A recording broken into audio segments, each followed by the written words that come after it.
Welcome, everyone, to the Co-Creators Convergence Thursday Night Creator Convo. I'm Noel Marshall. I'm here with my beloved. Hi, everyone. It's Bob Warner. Just delighted to be with you this evening. And whenever it is on Earth's time that you are taking advantage of this evening of great conversation with Stacy, who we were delighted to spend time with a couple weeks ago, bringing her gift to the shifting humanity, Happiness Accelerator. So happy you all are here. Right. So, yes, Stacy Zemon is going to be talking to us about Happiness Accelerator. And guess what? You all are going to contribute. So, before we begin and I do a formal introduction of Stacy, I want to tell you a little bit about the Co-Creators Convergence. So please stand by.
So that is a little bit about the Co-Creators Convergence. And, just want to let you folks know that actually this week we were supposed to be having a convergence. We've been doing this for 11 years and it was to take place at the mountain in Western North Carolina. But the weather god and goddesses said, not going to happen. So I'm very disappointed about that, but there's a way to find joy in chaos. There's a way to look for the joy in grief. And we're going to be talking about happiness tonight. So what I want to do now is tell you a little bit about our guest tonight, Stacy Zemon. And she likes to live with far greater meaning, purpose, and joy by engaging in practices that unleash your inner power, connect you with your higher guidance, and empower you to take a quantum leap and reaching your full potential. Stacy Zemon is a spiritual luminary and go-to authority on personal transformation who helps people to further awaken, evolve, and transform their lives for the better. And you can find out more about her at https://stacyzemon.com. So I'm going to put that in the chat as well. But before we start with that, I'm going to turn it over to Bob. He's going to do a centering, and then we'll be off to the races with Zemon, with Stacy, and talk about some happiness accelerators. So please stand by while I duck out here. Welcome, everyone. Thank you so much for coming. Thank you all for being here. We're in for a delightful conversation this evening, as it is every Thursday night here in this very sacred, very co-creative, very energetically beautiful space. I'd like us to arrive together now. Wow, there's so much going on in our lives, so much going on in our world, so much going on in this nation. And many of us are from the eastern part of the United States, where there's so much going on in our three-dimensional lives. So much to be grateful for, and so much to have so many different emotions. So I would invite us to be here in circle for this period of time. And to do so, I would invite you to lower your eyes or close your eyes if you're comfortable with doing that. And imagine, if you will, for a moment, imagine the flame of a candle before you. I light a candle here for this circle. And you can imagine in your mind's eye the flame of that candle. And take a deep breath in of peace, slowly, and blow out a precious breath of love. And as you gaze on this flame in your mind's eye, imagine for a moment all of the mysteries, the wisdoms, the stories that have come before this moment. Remembering now that when we light the fire of this candle, it is the same fire that's been lit around the world and throughout all time. This flame, the flame that connects you and all those mysteries of the past, the mysteries of the present, and there are many, and of course, the mysteries of the future, whatever that might be. As we greet this elemental flame, this elemental fire, we recognize its masculine energy, the hot fire of the sun. And we recognize the feminine energy there, the cool fire of the moon. This fire, the flame dancing on our candle, is witness of our gathering and the mirror of the divine spark within, our internal flame.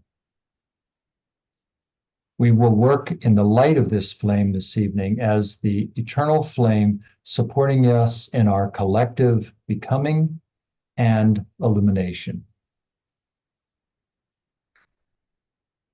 With that, let's take one more deep breath in, breathing in peace and breathing out love.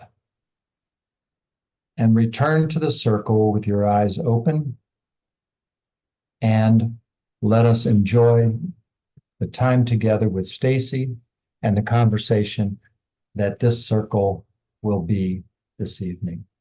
Stacy, thanks again for being here. Well, I'm so happy to be here with you. Thank you for that beautiful centering, Bob, and that lovely introduction, Noel. Um, it's great to exclaim, I'm happy to be here. When we exclaim that we're happy, we're actually saying to the universe, please bring me more things to be happy about.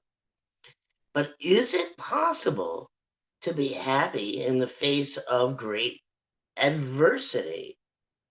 For example, I live in Virginia, very close to Western North Carolina, and I just came through several days without any power, cell phone service, or internet connection. So, without access really to food, uh, uh, potable water, it was a pretty challenging situation. But I made it through. And what we get through really does make us stronger. And also, what we get through allows us to get more in touch with those aspects of ourselves that just know what it takes, not only to survive, but thrive. But we'll get more into that. So this is called Happiness Accelerator. You can accelerate your happiness, whether everything is absolutely fantastic in your life or whether you're faced with all kinds of challenges. And I have actually created a top 10 list, and that's going to be the focus of our conversation on the show today. We're going to take a deep dive into each of those 10 items. And Noel, would you please share the slide deck? But number one in our Happiness Accelerator top 10 list is keep a positive mindset. Okay, please bring us back to the video. keep a positive mindset. So let's just go back to what I was talking about. How do you keep a positive mindset when things are looking pretty bleak? Well, it depends on what you focus on, and that's what's really important. For example, you could focus on, oh, I have no power, no internet, no cell phone service, oh, woe is me.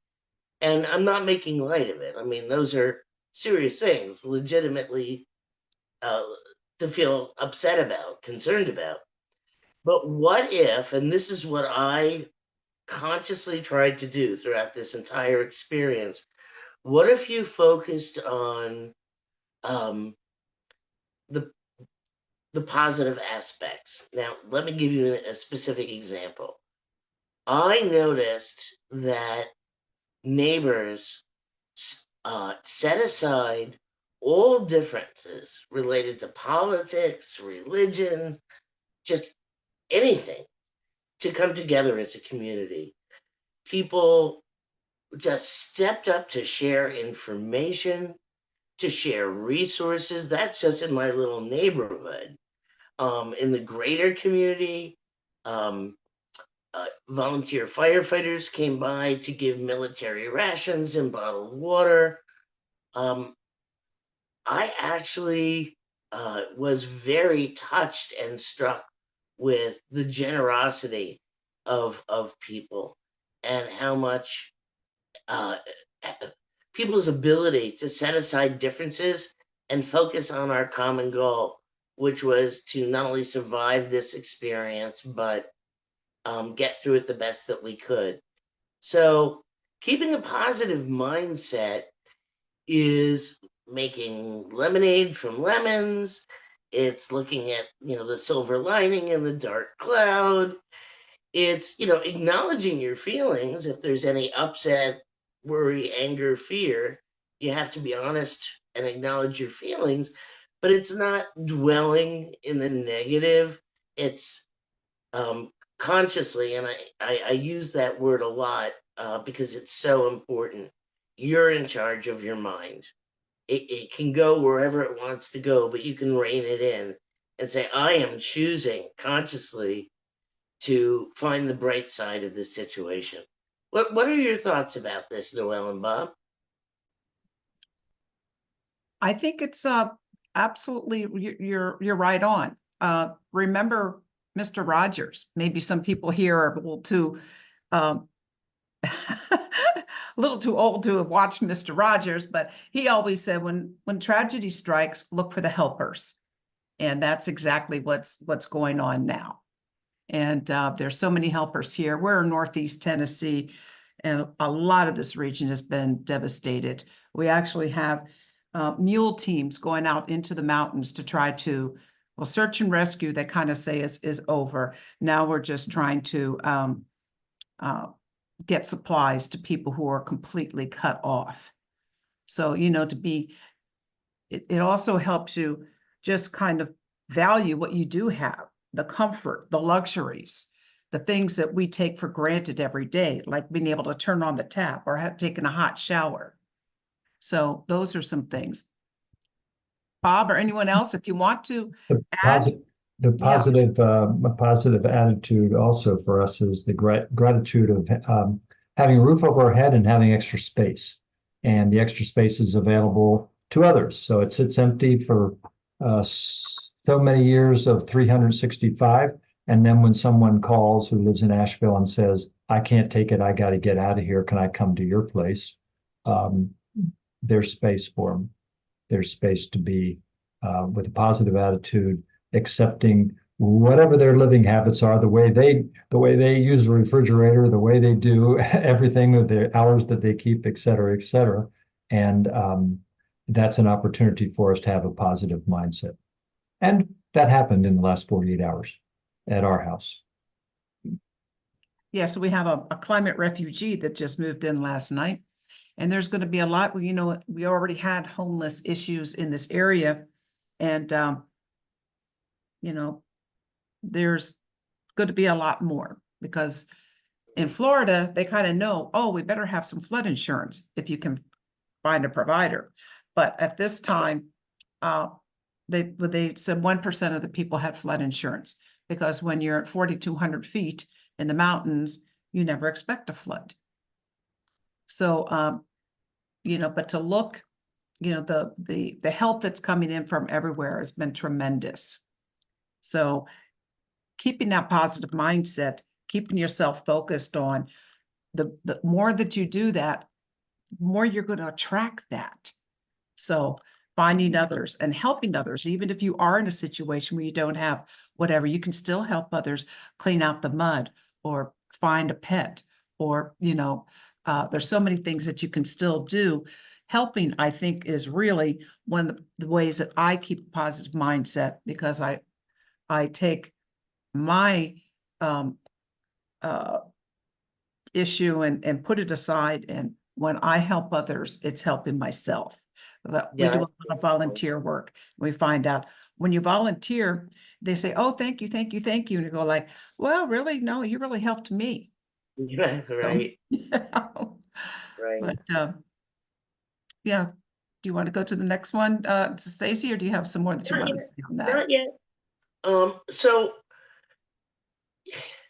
growing up in a very dysfunctional family with an alcoholic father, an abusive stepfather, and at times just really not wanting to be here. I was very depressed. I thought about checking out. And then later on in life, as an adult, becoming a non denominational minister and a counselor and a life coach. And, in those roles, having dealt with a lot of people who shared those issues of depression and anxiety. And keeping a positive mindset, again, I want to say it's not about pushing down or pretending what's happened isn't real or ignoring it, but it's having faith or belief that things will get better, that there is a light at the end of the tunnel, and um, a self-talk that says, don't quit at the 11th hour. The miracle is right around the corner. So that's my last word for now on keeping a positive mindset. Okay, number 2, weed your garden. Weed your garden is a metaphor for um, letting go of, getting rid of the people, places, and things that no longer serve you. Why do you do this? Why, once those weeds are gone, there's room for beautiful flowers to grow, better people, places, and things in your life. Now, some things are easier said than done. For example, where most people have a really hard time with weeding their garden, when it comes to family members or really close, long-standing friends. And if you are a conscious human being, if you are committed to your personal evolution, then it is essential that you surround yourself with people that are going to support and further your goal of living consciously and evolving. So I have had to let go of a relationship with a brother, with a couple of close friends of more than 25 years. Um, it's very, very difficult with family. But if there is any individual, regardless of your relationship with them, who is consistently negative, unsupportive, holding you back, um, attempting consciously or unconsciously to damage your self-esteem, you need to weed your garden of them. And there is something magical that takes place when we are willing to do this, no matter how hard it is. those beautiful flowers crop up. That's a metaphor for the unexpected, wonderful people that seemingly pop in from out of nowhere in our lives because we have created the space for them to be there. Weeding your garden is a tremendous act of self love. There's an expression that people come into our lives for a reason, a season, or a lifetime. And sometimes we think it's going to be a lifetime, but it's not. It was just a reason or a season. So if you find yourself in a relationship that at one point was really great for you, it was 50-50, and there was give and take, and it was awesome. But somewhere along the line, you find yourself noticing that you're doing all the giving and the other person is doing all the taking, then that is a relationship to examine. So those are my initial thoughts on weeding your garden. Take it away, Noel and Bob. What are your thoughts?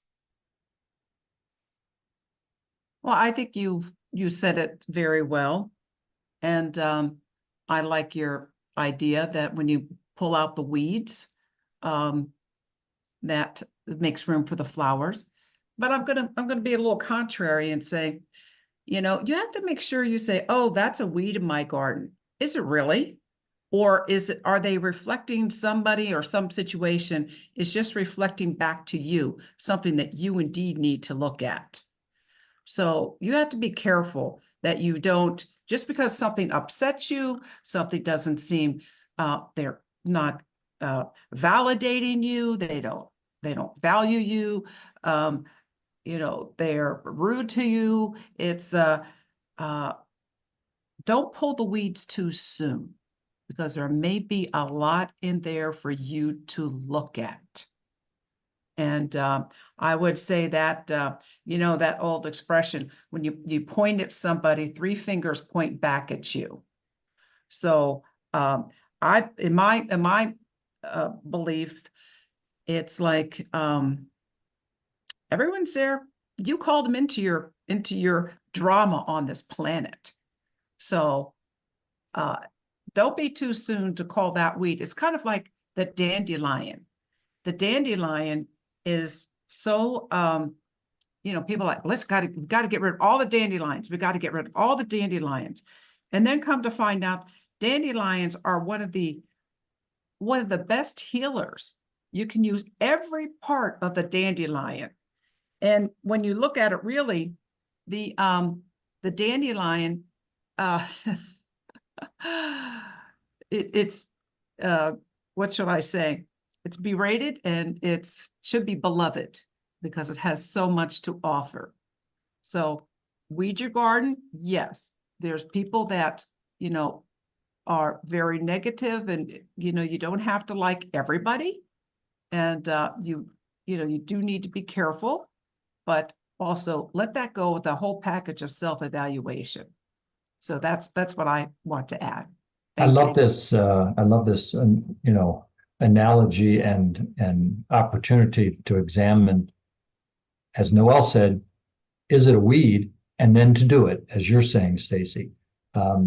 Because I started a little vegetable garden here the last 3 years. We've been roaming the country for 10 years in our RV home, and starting with COVID, we have an actual yard and an actual house, and so.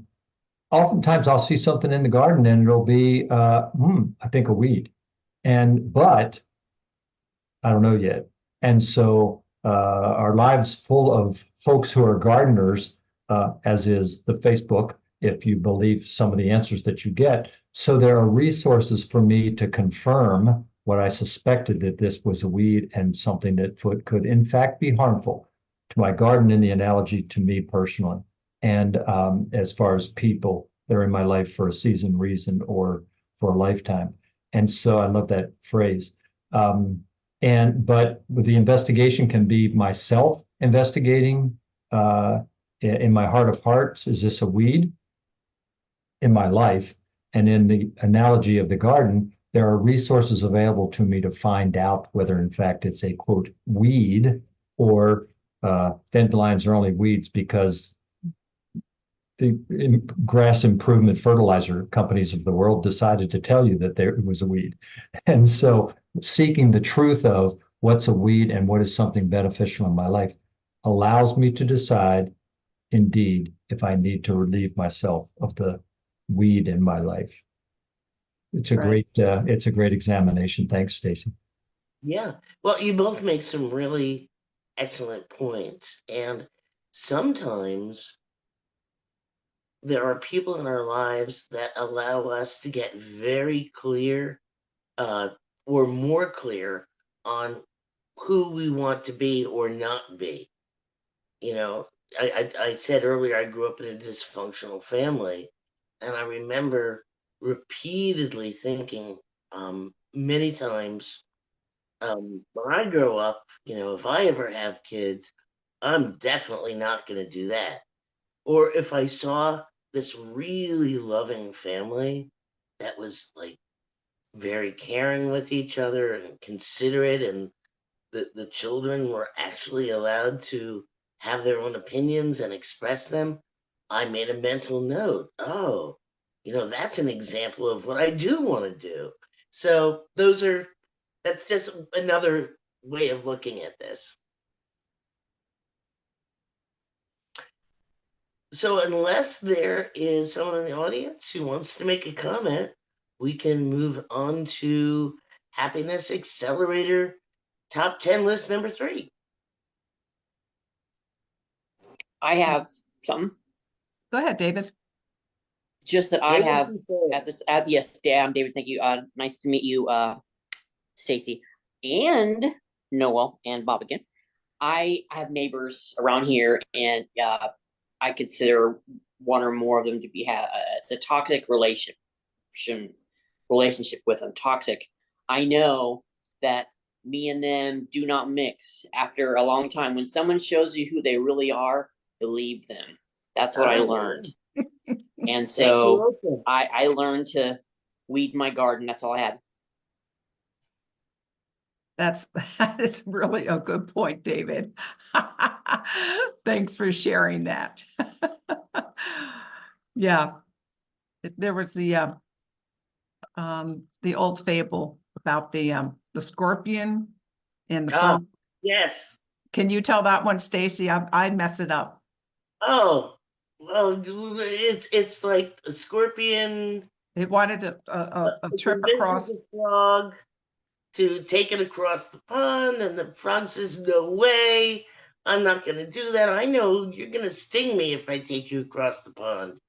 But the scorpion talks him into it, and and he jumps on the frog's back, and they're about halfway across the pond, and boom, the scorpion stings the frog. And the frog says, "What did you do then? Now we're both going to drown." And the scorpion says something like, "Because that's who I am." That's my I don't nature. know if I told it right, but that's kind of how I remember it. Yep. You did good. You did good. Thank you. So what I mean by that is, if you ask most people, how happy they are with their jobs and their lives, many will say quite sarcastically, "Living the dream, living the dream." And then if they get serious, they don't love their jobs or their careers. It's a way to make enough money to pay their bills so they can survive. But I don't think human beings were designed for that. I think that each of us in this and other lifetimes, if that is part of your belief system, has a very unique purpose for being on the planet. And I'll go a step further to say that we are living in a very interesting time on planet Earth right now. Some would say it's the end of the world. Some would say it's Revelation, it's Armageddon. How about maybe it's the end of the world as we know it. How about maybe we are reaching a tipping point where a new paradigm is coming in. And what we're experiencing right now is this convergence of the old paradigm and the new paradigm, resulting in what appears to be all around us tremendous chaos. They're saying, there needs to be an end to war. There needs to be an end to patriarchy and privilege and gender apartheid, and just there needs to be an end to the old way of doing things so that a new, better way can come in, a better way based on mutual cooperation, collaboration, spiritual foundation. And if you meditate, go inside, get in touch with your higher self, your higher wisdom, your divine guidance, by whatever name you call that, you can start to get in touch with your purpose, your life purpose, your soul purpose, your reason for being here, your very unique contribution to the world while you were alive at this exact moment in history. That's unprecedented. So I actually do a workshop about this that takes people through a whole process of getting really in touch with their skills, their gifts, their strengths, their passions, to get closer to finding their purpose. But really, the bottom line and the ultimate point is that when you lead a purpose-driven life, you do not say, thank God it's Friday. You say, yoo-hoo, woohoo, it's Monday, and I get to be doing exactly what I know I'm here to do, and I'm jazzed, and I'm excited, and I'm really happy to be doing it. That was a major focus for me. I did a huge career change after 30 years. I had been working in the media and entertainment industry, television, radio, working as a DJ, wiki, mixing music, doing all kinds of stuff. And I just came to this point in my life after 30 some odd years, and I said, I really want to take a deep dive into what makes me happy. And what I came up with is that the times in my life when I felt most joyful, most satisfied, most on purpose was when I was being of service to others. Kind of like the helper thing you guys touched on earlier.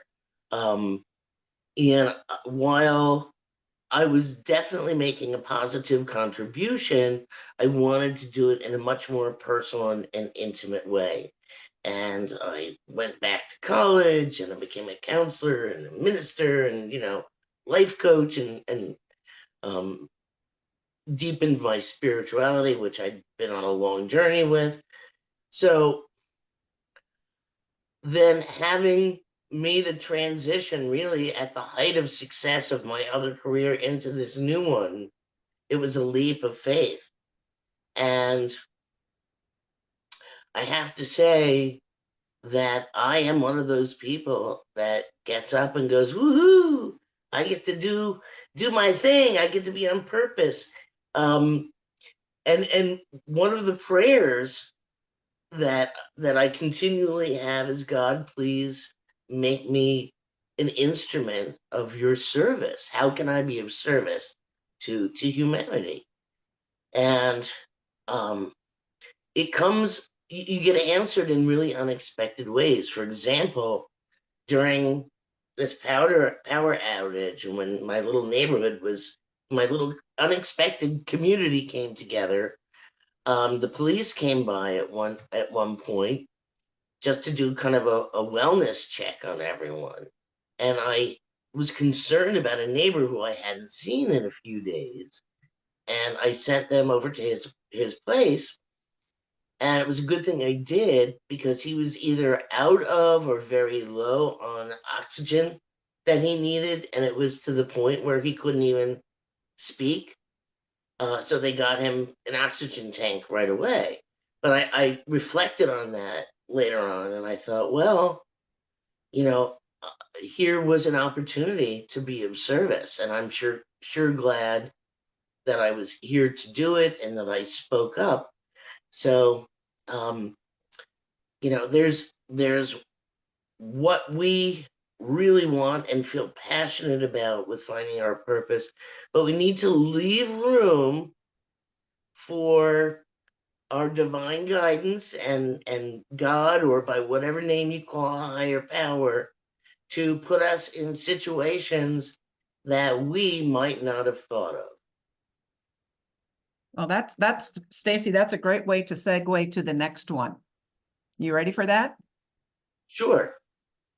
Okay, here we go. Be grateful. Be grateful. So I have noticed that the more grateful I am for what I have, even the really little things, it's like a prayer to the universe saying, bring me more to be grateful for.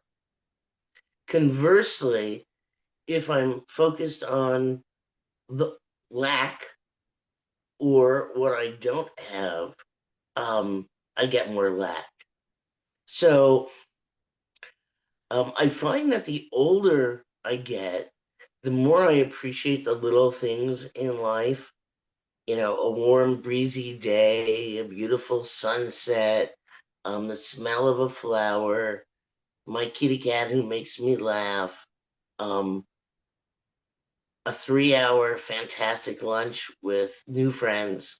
Being grateful and having a grateful heart is just at the heart of accelerating your happiness. What are your thoughts about that, Bob? Nothing more powerful than gratitude, in my opinion, in adjusting one's energy, mindset, view of the world. And we too have had experiences of, as you say, sort of a straight line connection back from a moment of feeling gratitude and something even more so coming into abundance or into view or into our lives. If all this is a happiness accelerator, then gratitude is an abundance accelerator, I believe. Yeah, it's a fuel. Great. Can I add something to this very briefly? Because I know we got to move on, but we're just exactly where we need to be. yeah. So I'm grateful for that comment. So I always have the expression, whatever it is, good, bad, or ugly, be grateful for it. And I know that there's one person on this call, and she had to go, and she was trying to get a visa to come to the United States. And she had a horrible trip. She had to go on a train for 18 hours. The train broke down. It turned into be 23 hours. She got there. The visa officer really didn't even, pay. I'm not even sure he paid any attention, really looked at her documents, but just basically gave her the thumbs down. She had to travel all the way back. She left her family and, her children. She finally got back home and was very disappointed. But then the whole event that she was going to, that she wanted to get the visa for, was canceled. So at the time, it looked like the worst situation in the world. But and her, she said, let go and let God. And it turned out to be, so grateful that she didn't fly halfway around the world to come to a disaster zone.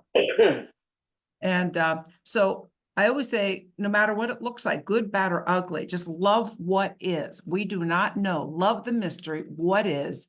And that is be grateful for everything. So That's such a great point, because oftentimes it's not until we have some distance and some retrospect that we can see the value and the lesson in something.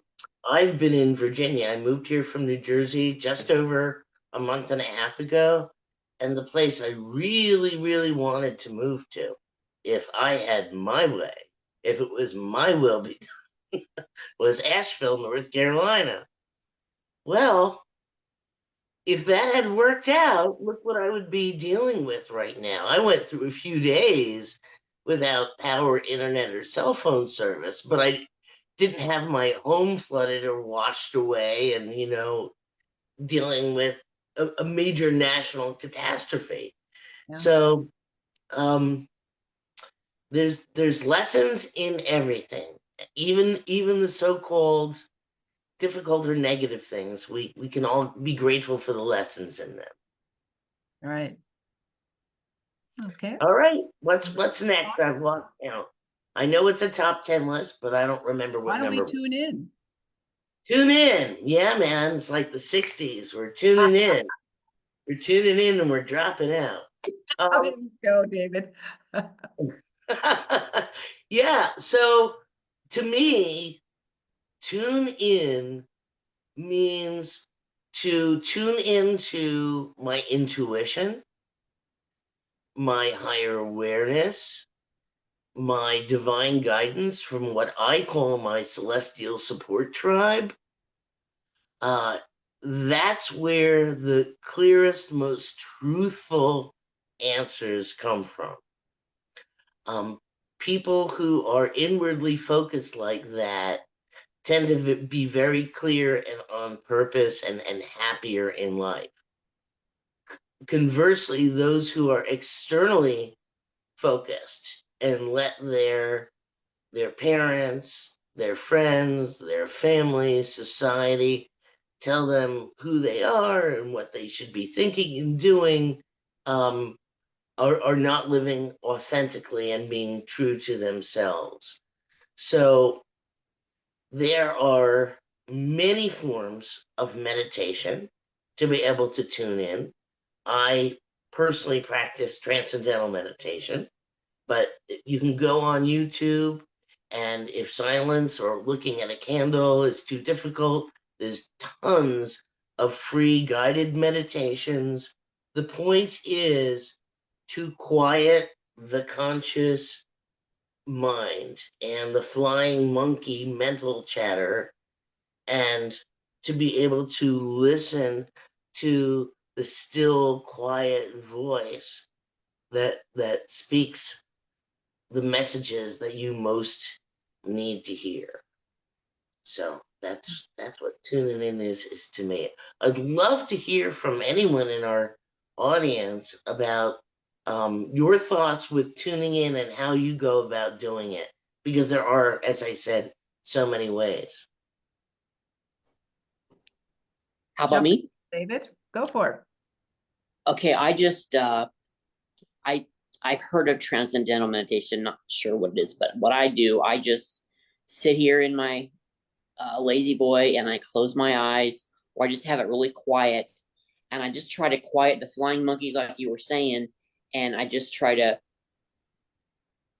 quiet down and not think so many words and be in a receiving mode. And when I can do that, I receive. I get, I feel like I'm communicating with my higher self, or with something from the light only. I only my intention is only to hear from the light, not from anything else, And I get great happiness from that. That's all I had to say. Thanks. Yeah, one of the things I was grateful for during the blackout was there was nothing outside me to be distracted by. Couldn't watch television, couldn't jump on the internet, couldn't play on the cell phone, couldn't talk to anyone. So there was like great opportunities to just read a book, go inside, be quiet, tune in. Yeah, so that was good. Thanks, David. So next in our Happiness Accelerator top 10 list is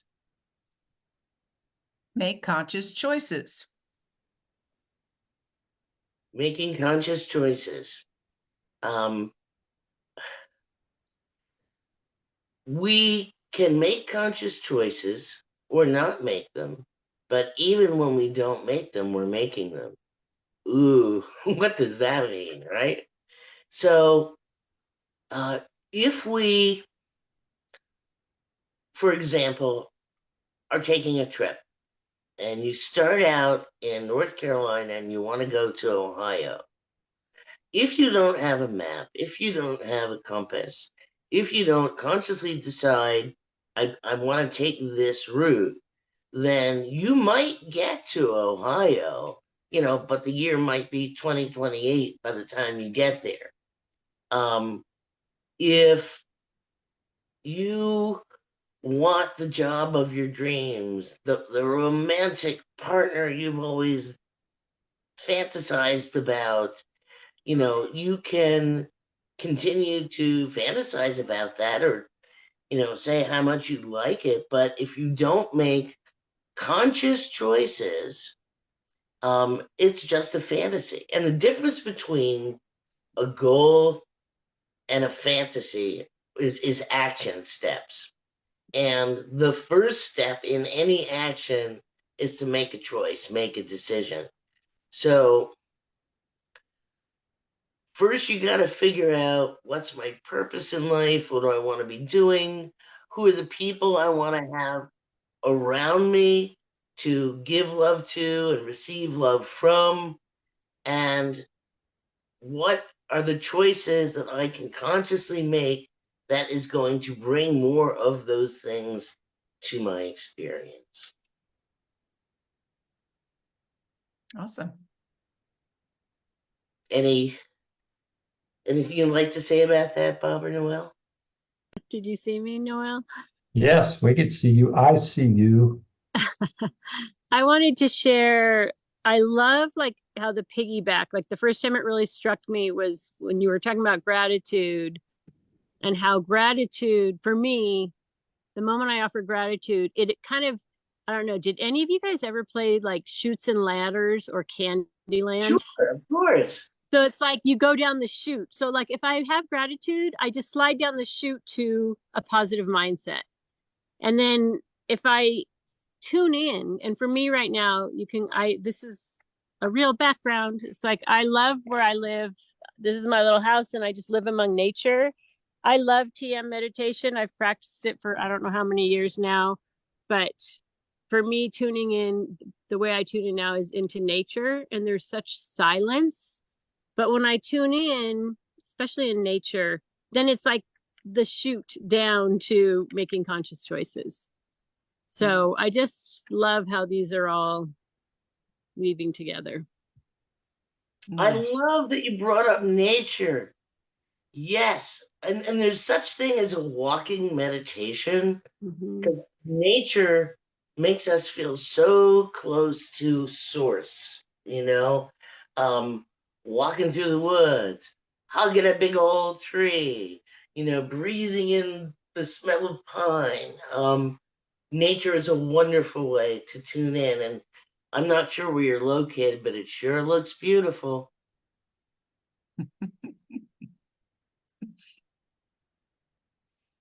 All right. Moving along. The next number in our top 10 Happiness Accelerator list is ask for assistance. So some people, in fact, a lot of people, have a really hard time with this. They got the idea somewhere along the way that asking for assistance made them weak, that they were supposed to figure out and navigate through life all on their own without any help. And I'm here to say that's just not true. We all need assistance in one way, shape, or form or another. Not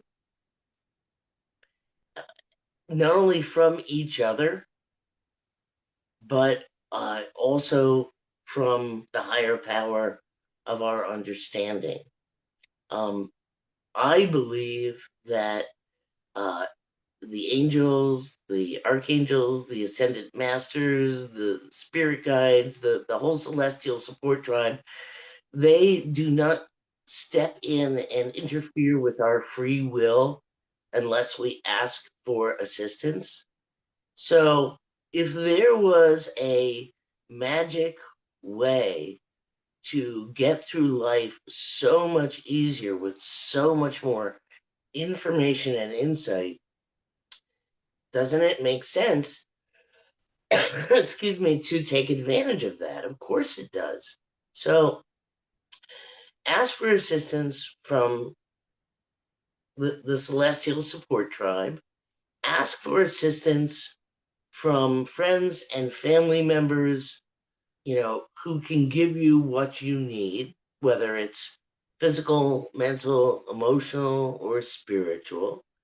And if you ask for assistance and are denied it for no really good reason, then maybe it's time to weed your garden of that particular person. There's a very profound story I want to share. Many, many years ago, I was a member of this support group. And there was a fellow in this group. He was very smart. He was very accomplished.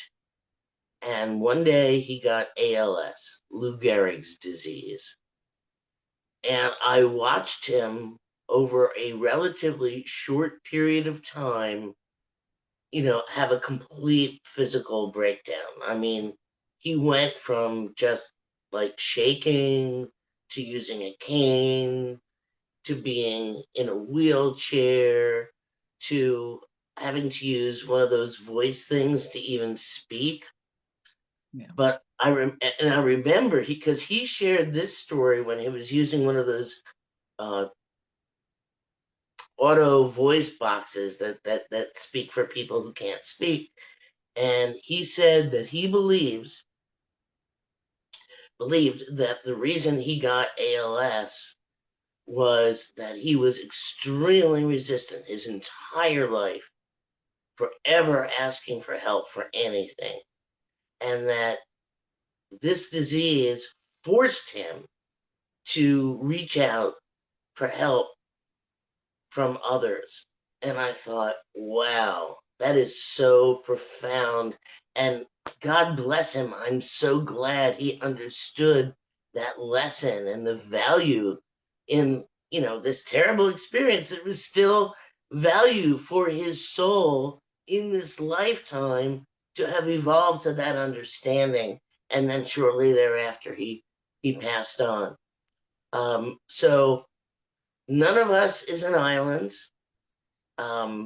If you do not, this is a great time to ask yourself, do I have the support I need in my life for who I am and what do I want to accomplish? And if the answer is yes, great. Keep doing what you're doing because it's working. But if the answer is no, make a list of what you could possibly need support in. Again, physical, mental, emotional, or spiritual, and the resources, be it people, organizations, businesses, what have you, that can help support you on your journey. Mhm. By the way, I have to compliment you on these graphics, Noel. They're really beautiful. Thank you. I just want to comment on this one, ask for assistance. And part of that is allowing yourself to be vulnerable, Mm, you know, to know that, yeah, I do need to, I do need help, and having that authentic, that, you know, we're taught to be, you know, we're these independent, you know, can do American, you know, uh, storytelling we've been told so many years, but to be vulnerable and to be able to accept is, and to receive, it's, is, it's life-changing. And that was very poignant story you told about the gentleman, but, um, you know, it's, yeah, just being the vulnerable and letting the tears come if they need to come, whatever it is, to truly express the emotions, uh, that, you need to express. And, you know, that authenticity, I think, just can penetrate any heart to help. So, there's been times when I needed assistance and I reached out for it. I'm thinking particularly about like some medical issues, and I couldn't get the assistance I needed. My insurance company didn't want to pay for something, or traditional Western medicine wasn't giving me the answers that I needed to solve my issues.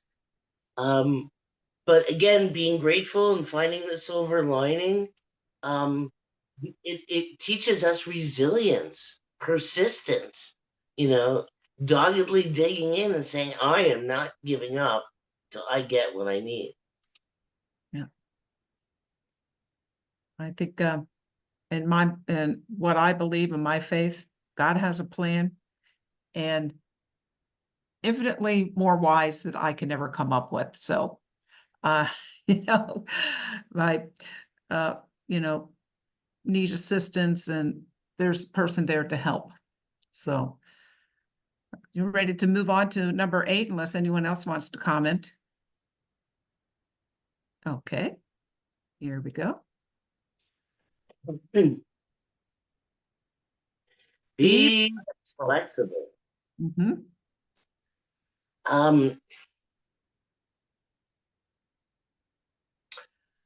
I have found that when I have preferences versus expectations, I'm disappointed a whole lot less. And the less disappointed I am, the happier I am. So, during the pandemic, we heard the word pivot a lot. People needed to pivot because the old ways of doing things weren't working. And pivot and be flexible are pretty much the same thing. Right. Shortly before your show, as you know, Bob and Noel, my internet went out, so I'm doing this on my cell phone, and was unable to call up my gorgeous virtual background that I had custom made for all the things that I do on Zoom. And so now we're, live from inside my bedroom where there's the most lights, ta-da. So that's sort of a small thing, but the more flexible we are, going with the flow, not being willful, being open to divine guidance and intervention, things not going our way, maybe that's a good thing. Maybe the way that they're actually going is better than we thought of, because our minds don't know everything. There's a whole lot more than we can think of. So uh, this can be a tough one, especially for type A personalities and folks that are really into control. But the more flexible we are, the more we can just be okay with the way things are. Be in the moment, be okay with the way things are, not try to change it, manipulate it, control it. Just just being flexible. Any thoughts on that? Anyone else? I love this one because I'm a reformed, not flexible person. Is that a nice way of saying control freak? Yeah, so Noel used to be married to somebody like that. And I think it not only is it a emotional benefit, is it not a happiness accelerator, but it can be a happiness accelerator not just for oneself, but for others as well. And I just have so many examples in my life that I'm thinking about, um, um, begging for someone to take over the responsibility of the chairman of the social justice committee. And when somebody takes it over, they do it in the way they're going to do it. And me being flexible about not insisting on doing it the way I had been doing it brings more happiness to me, brings more peace to me, and I believe brings more peace to that person who might, particularly if they're if they well, it just may make it easier for the other person as well, that they don't have to think, oh my gosh, I'm doing it my way and I'm not doing the way Bob used to do it. And being flexible and acknowledging that vulnerability makes it a happiness accelerator for others as well. Mhm. Yeah, someone called me on it the other day because we were planning for our gathering, and they were a new person on the planning team, and I said, well, we always do this. The opening night, we have a bonfire and we do this, and then we never do this, we never do that. And they kind of called me on it and said, oh, that's the way we always did it. And so I went, all right, over to you. You know? So it's and it relieved me. I was like, hey, I'm here if you want my input, or use it or lose it. And that's what I do with a lot of things. I just say, here's my input, use it or lose it. I'm not attached. So Yeah.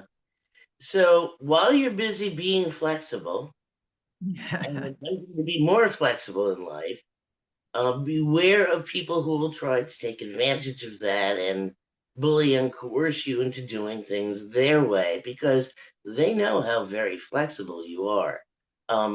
Being flexible is not an invitation to be a punching bag or a victim. absolutely. Excellent point. Excellent point. And next up, we have Stand up for yourself. stand up for yourself. Well, that was a good segue. I didn't even remember this Played was that one next. perfectly. Yeah. So I have noticed that human beings, there's a lot of human beings, the sheeple out there that just kind of go along. They follow whatever the authority figures tell them to do. They take a lot of, verbal abuse from maybe their bosses or their partners or their kids, or they always put their needs last. You kind of get the idea. Mm-hmm. Well, if you want to be really happy, stop doing that. You want to be really happy, stand up for yourself and know that, think about the most important people in your life, top 3. Okay. And then put yourself in that group. Treat yourself the way you would the people that you absolutely love and care about the most. Stand stand up for yourself whenever it is necessary, in just about any situation. Now, if someone has a gun to your head and they're robbing you, maybe that's not the optimum time to be standing up for yourself. But outside of that, it's a really great thing to do. And it is very helpful to get what you want, to learn how to do that appropriately. You can stand up for yourself without being a rhinoceros charging through the woods, without being loud and aggressive. It's about setting boundaries. Mhm. It's about self-love and saying to the world, I'm worth standing up for. And absolutely, in the process of doing that, standing up for yourself, if you are not heard, if you are not respected, if what you're saying is not acknowledged, if the other person or people involved are not willing to participate in a conversation that allows you to express that, then I go back to weed your garden. Now, I'm not saying uh, don't give anybody a second chance. We all have our good days and our bad days, and sometimes there's a gap between our intention and how we express ourselves and then how we are heard by another person. So, don't weed your garden right away, but if you have a relationship in which you stand up for yourself because you're feeling bullied or not appreciated or whatever that situation is, and you've done what Noel suggested earlier, which is, to ask yourself the question. This is the question I ask myself. What part of this situation, if anything, do I have responsibility for creating? In other words, you want to take a look at your part of things rather than just pointing the finger. Now, oftentimes, there's multiple parts to it, and sometimes there isn't. But it's always, if you want to consciously evolve, a good question to ask yourself. And standing up for yourself is always a good thing to do, unless it presents imminent danger to yourself or others to do that in the moment. Mhm.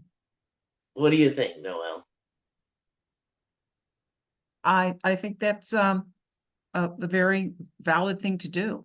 Um, uh, there's been a lot of on social media. I didn't grow up with social media because it wasn't invented yet. But there's a lot of bullying that goes on in social media, and it leads to a lot of mental health issues. It leads to, in some cases, even suicide.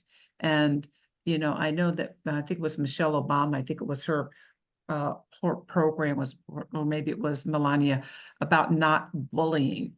And so, you can stand up for yourself, but sometimes you need to ask for assistance to That's sign up to, exactly what I was thinking. you need assistance. So know when you need assistance, if you're not able to have a direct communication with that person, because, I was always taught that if you have a problem with a coworker, don't go to the boss, go to the coworker first. And then if you can't work it out there, then you go through channels so that your voice can be heard. It's about your voice being heard as much as anything, that you feel that you are, worthy of being heard. And that's part of standing up for yourself, I believe. Right. And if you are so fearful of doing that, so resistant to doing that, then that's a really clear indication that that you need more self-love, you need more self-confidence, and uh, therapy, a life coach, spiritual mentoring, any of those types of things can really be helpful in getting to the root cause of of why you're feeling such a lack of self-love and self-confidence, and dealing with root causes as we go through this top 10 list and the Happiness Accelerator. You know, there are times that things are more difficult than others. We bump it up against blockages, but hip hip hooray, that those blockages inform us that there's something unhealed going on in ourselves. Right. And it's an opportunity to get the assistance and the healing that we need to continue to consciously evolve. So, I think that's a perfect segue to the top 10. all right. Number 10, da, da, da, da, da, believe you deserve happiness. Yeah, guess what? If you don't believe it, it ain't going to happen. Affirmations have been so popular for so many years. There are a gazillion card decks out on the market with positive affirmations. If your core belief is that you don't believe you deserve good things in your life, then all the affirmations in the world are not going to make it so. And you will not be able to 100% commit to, this is my top 10 list. You're welcome to make it yours. You can create your own. There's many sources, and there could easily be a top 100 list, but there was not time for that during this show. Anything standing in your way as a core belief, like, for example, I'm gonna go back to the personal story. Growing up in the dysfunctional household, I did not get positive reinforcement. I was not told that I was smart or talented or creative or any of those things that reinforce self-worth, self-esteem, that sort of thing. So, as a result, when I left home, was very emotionally unequipped to be in the world, and had spent many years learning about reading lots and lots of self-help books, learning about theology and philosophy, going to human development seminars. I was really committed to finding out how I could heal those childhood wounds, and it took quite a while, but I was able to do it. And ultimately, as part of my life's purpose, I believe that everything that I have been through and come out the other side has given me the lived experience of being able to help others with those same issues. So today, I offer a variety of services: life coaching, spiritual mentoring, soul guidance, intuitive readings, and then some success consulting for holistic practitioners and light workers. I share what I've been through and what I've learned with others, in a way that makes the journey a little easier for them. And my website, you can see the spelling of my name. It's my first and last name together, no spaces.com. And that's my email address. So winding down from our top 10 and Happiness Accelerator, hopefully you feel a little more equipped to be a happier you, starting tomorrow morning.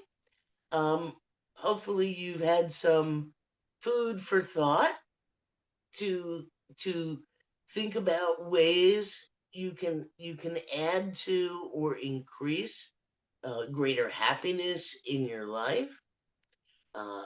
So that was my goal in in being on the show and sharing today. Any final comments or closing thoughts, anyone? Everything all three of you have shared, and just been an overall encouragement. And I just like I'm getting positive vibes from you all. But Thank you, David. It's so wonderful to have someone participate so wonderfully. And Stacy, you don't know that I did this, but I made a question mark one, and I thought it'd be fun that if everyone could think of one happiness accelerator that resonates with them. Great idea. Yeah. So I'll give you all just a moment here. I'm going to stop the share here, and then I'm going to share it again, and I'm going to go into a different mode. So what we're going to actually do is I'm going to take it out of presentation mode, and let me see how I do that. Here we go. All right. So here we are. I'm going to edit whatever anyone says. Who would like to give me a happiness accelerator? are you saying my favorite of the top 10? No, a new one you're going to add to our list. Let's go for it. Let's go for some more. Happiness Maybe something Accelerator. for that. Mine is community. Ah, that's a good one. Yeah, like I said, we could easily do 100, right? All right. So there you go. That's Bob's. All right. Anyone else have one? Walking around the block Walking around the outside. block. Yes. David, how does Okay. that add to your happiness? It gets my blood pumping. I can look at the foliage and the little lizards that crawl on the sidewalk. I get a lot of joy out of nature in my walks. Gotcha. Beautiful. Okay. Do something that makes somebody else happy. Ah. Oh, that's nice. Do something for someone else. Yeah. Makes someone. Good one, Liddy. Okay, I'm gonna bring this down a little bit. Let's see, to about 120, so we can fit all that in. Very good. Thank you very much. I know Okay. that Karen has something. Offering a kind word to someone or words. Offering kind words to someone. Excellent. You guys are coming up with some really good ones. Okay, I love that one. Okay, anyone else? Here's one that didn't make the top 10 list, but singing to your cat or dog. Singing to your cat or dog? Yeah. Making up little songs for them. They are a highly attentive audience, and you will generally get kissed as a reward. Very good, very good. Well, I just thought I'd have a little fun there and add that at the end, because for me, it's walking my dog, playing ball with my dog Magi, and I'm going to put this in gallery view so everyone can be in the screen if they like. If you want to turn on your video, you're more than welcome. But yay! So this has been, the reason I had Stacy on today is because it's about happiness. And then next week, we are going to have a whole week together talking about joy. So I thought, what a great preview. So that didn't happen. It's not going to happen because of the destruction in Western, but I can still find happiness that everyone who was going to attend still wants to come. We're just going to say, we're not going to see the full foliage because that's why we were going to be there in October. How about the spring laurel? How about we go the mountains in the spring? So that was very flexible. Yes, being flexible. Yeah. And not attachment. I think that's another big issue when we get too attached to our ideas. So Ready for joy? There you go. okay, let's see some joy. Okay. Well, it is, these are very, very difficult times. Oh, Oh, beautiful. Oh, that makes me happy. Oh, I love it. That that's is my little sweet girl, baby. Magi. Wow. We went for a walk and didn't take the umbrella. Neither one of us did. I know she looks a little bit. And we got drenched. But That's so sweet. What a beautiful. yeah, that You was really really, see thank you, Bob. happiness there, Noel. Yeah. And thank you to Romel and to Noreen for joining us while they could from Pakistan. That makes me happy that some way halfway around the world would want to be on Indeed, this call. indeed. I'm so delighted and honored that you invited me to be on your show. It's a real privilege to be here, and I've just loved sharing and hearing everyone else's um, ideas and experiences. It's just been wonderful. Well, we are very grateful that we didn't let it seemed like uh, the elements weren't going to let us have this call tonight because her cable went out unexpectedly. So we figured out a way to get it done and get some slides made in time. And I think it turned out very nicely. Very grateful for your perseverance. And Yay! yeah. Thank you. And Great. David, I'm curious. I'm so curious. You're on our call. You're most welcome. I loved how you participated. Kind words, and hope you'll come back. And it looks Yes, like I you're in want to. church. Yeah, go ahead. Go ahead. I will like the 3rd and then the 10th. I'm gonna join the 17th. It looks like it's only for women, so I was gonna skip that one, and then the next 2 after that, the 24th and the 31st, I was gonna come then too. Fabulous. So you got our Wonderful. newsletter. I got the email. Yeah. Oh, Wonderful. awesome. Very cool. That's how you found out about it. Yes. Yay. I never know. I just Today's we have today's word is Yorokobi.